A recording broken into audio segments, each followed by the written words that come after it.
हिवाळा म्हटलं की बरंच काही येतं. गाजराचा हलवा, कोथिंबीर वडी, विदर्भातली सांबार वडी, मेथीचं आळण आणि बरंच काही.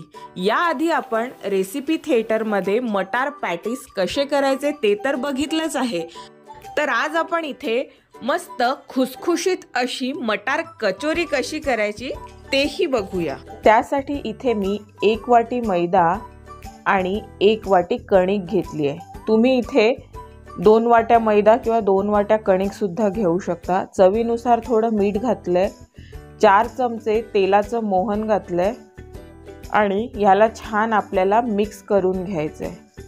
हे सगळं छान मी एकत्र करून घेते. तोपर्यंत तुम्ही जर अजूनपर्यंत चॅनलला सबस्क्राईब केलं नसेल तर पटकन सबस्क्राईब करायचं.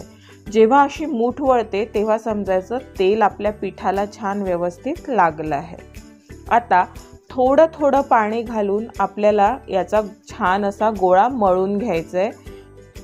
खूप सैलही नाही मळायचं आणि खूप घट्टसरही नाही मळायचं आहे. त्यासाठी आपल्याला अगदी लागेल इतकंच पाणी घालून ह्याचा व्यवस्थित असा गोळा मळून घ्यायचा आहे. इथे माझा गोळा छान मळून झालाय. याला आता आपण तेल लावून छान अर्ध्या तासासाठी मुरत ठेवूया. तेल लावून याला मी एकदा पुन्हा छान मळून घेते आणि ह्यावर ओलसर कपडा ठेवून त्याला छान अर्धा तास मुरू देते. आता आपल्याला काय करायचं आहे, मसाला बनवून घ्यायचा आहे. त्यासाठी 1 चमचा धणे, 1 चमचा जिरं, 1 चमचा बडीशोप आणि 10 ते 15 काळी मिरी छान मी इथे मंद आचेवर भाजून घेणार आहे, साधारण 2 मिनिटं, जेणेकरून त्यातलं मॉइश्चर जे आहे ते निघून जाईल. हे सगळं छान आपलं भाजून झालंय. याला आता मी थंड व्हायला एका प्लेटमध्ये काढून घेते आणि ह्याला छान आपल्याला त्यानंतर वाटून घ्यायचं आहे. थंड झाल्यावर मी ह्याला खलबत्त्यात घालून छान असं व्यवस्थित कुटून घेते. आपल्याला ह्याची बारीक पूड नाही करायची आहे, याला थोडं जाडसरच ठेवायचं आहे. तुम्ही बघू शकता इथे आपला मसाला छान कुटून झाला आहे. 1 चमचा साजूक तूप पॅनमध्ये गरम करून घ्यायचं आहे. त्यात 1 मोठी वाटी मटार घालून घ्यायचे, 4 ते 5 हिरव्या मिरच्या, 3 ते 4 लसूण पाकळ्या आणि अर्धा इंच आलं मी ह्यात घालून घेते. यालाही छान आपल्याला परतून घ्यायचं आहे. हे सगळं छान मी मंद आचेवर परतून घेते. आता ह्यात चिमूटभर हिंग घालायचे आणि 1 छोटा चमचा साखर घालायची आहे. पुन्हा एकदा छान एकत्र करून परतून घेते आणि झाकण ठेवून ह्याला साधारण 5 मिनिटं मी शिजू देते. तुम्ही बघू शकता इथे आपले मटार जे आहे ते छान मस्त शिजलेले आहेत. हे सगळं छान थंड होऊ द्यायचं आहे आणि नंतर ह्याला आपल्याला वाटून घ्यायचं आहे. मिक्सरच्या भांड्यात आपण हे सगळं काढून घेऊया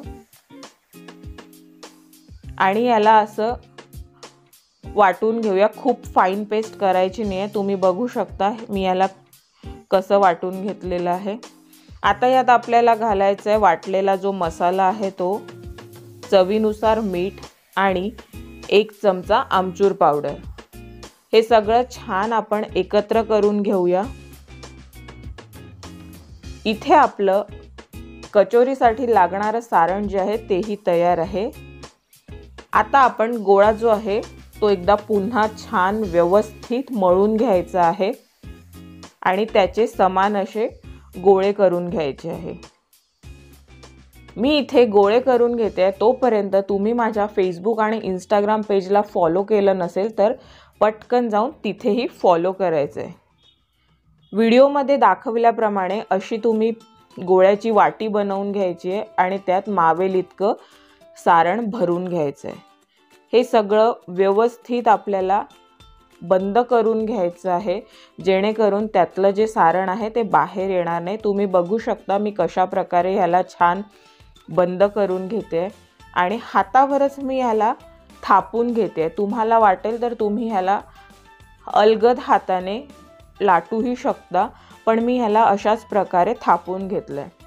अशाच सगळ्या कचोऱ्या मी बनवून घेते. कचोऱ्या ज्या आहेत त्या आपल्याला अशा ओलसर कपड्यात झाकून ठेवायच्या, नाहीतर त्या व्यवस्थित तळल्या जात नाही. तुम्ही बघू शकता इथे माझ्या कचोऱ्या थापून झाल्या आहेत. तेल मी आधीच गरम करायला ठेवलं होतं। आता मावेल इतक्या कचोऱ्या मी कढई घालून घेते आहे। या कचोऱ्या ज्या आहेत ह्या लगेच आपल्याला पलटायच्या नाही आहे, त्या थोड्या आपल्याला तेलावर होऊ द्यायच्या, त्या हळूच वर येतात, त्यानंतर आपल्याला त्याला पलटून घ्यायचं आहे। मंद आचेवर मी कचोऱ्या इथे छान तळून घेते आहे। साधारण कचोरी तळायला 10 ते 12 मिनिटं आपल्याला लागतात। तुम्ही बघू शकता इथे छान रंग बदलला आहे, कचोरी जी आहे ती आपली मस्त छान तळली आहे। काढून घेऊया आपण ह्याला टिश्यू पेपरवर, जेणेकरून त्यातलं जास्तीचं जे तेल आहे ते निघून जाईल। मस्त गरमागरम खुसखुशीत अशा कचोऱ्या इथे आपल्या तयार आहे। सर्व करून घेऊया आणि सोबत तळलेली हिरवी मिरची ही ठेवूया। तुम्हाला मी इथे दाखवते बघा, मस्त खुसखुशीत अशी भरपूर सारण असलेली मटार कचोरी तयार आहे। तर तुम्ही सुद्धा अशाच प्रकारे मटार कचोरी एकदा नक्की करून बघा। हिवाळ्यात मटार खूप स्वस्तही मिळतात आणि खूप चवदार पण असतात।